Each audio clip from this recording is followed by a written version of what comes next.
Thank you.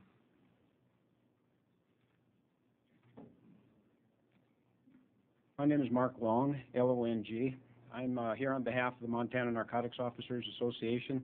I've been here before and explained that organization, so I'll fast forward a little bit on that.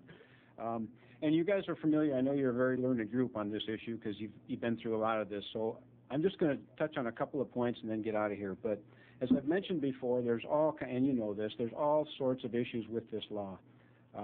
It's making it totally unenforceable at this point. It's a multi-million-dollar, pretty much cash business, totally unregulated. It has created an environment in this state that is very lucrative to the criminal element, and we're seeing a continual influx of that element of society coming into Montana to become involved in this program. There's 4,800 licensed growers, approximately, and 28,000 patients who can also grow. Pretty much total unlimited access to marijuana. I do want to put this caveat out here again that there are good people involved in this program, patients, caregivers who are trying to do the right thing and are just looking for medication for their problems. And I don't lump them in the same category when I'm talking about the criminal element here. I just like to point that out. The market in Montana is tremendously saturated, oversaturated with marijuana. There's just not enough patients in Montana to take the marijuana that's being produced. Most of the medical marijuana patients that I have met in this state, not most of them, but a lot of them are not rich people. They're of low income, fixed income. They don't have just tremendous amounts of money. The business in Montana is multi-million dollar, probably close to $1 billion, certainly tens of millions of dollars of business going on in the state, and law enforcement questions where all that money is coming from if it's not coming from the medical marijuana patients that are in the state.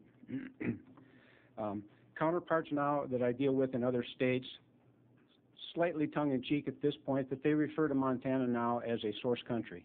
They refer to it in the same conversations when they talk about Mexico or Colombia or Afghanistan. I just talked yesterday to my counterpart in North Dakota who was complaining again about the influx, just the flood of marijuana coming out of Montana into his state, and he's begging us to do something about it. He did thank me, though, because a lot of his criminals are moving to Montana to become involved in the business. That is the issue that we're kind of dealing with here. There's a lot of organized criminal activity involved in this now that we haven't seen in the past. Just for a quick example, there was the second largest outlaw motorcycle gang in the United States, opened a chapter in Montana specifically for the purpose of diverting medical marijuana from Montana to their organizations on the East Coast. That's just one example. There's, like I say, around 28,000 card holders.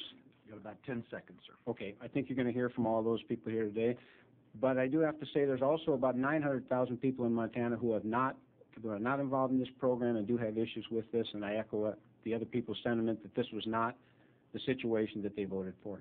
The Montana Narcotics Officers Association backs any and all legislation that helps close some of these loopholes that we're dealing with. I think this bill does that, and that's why we support it.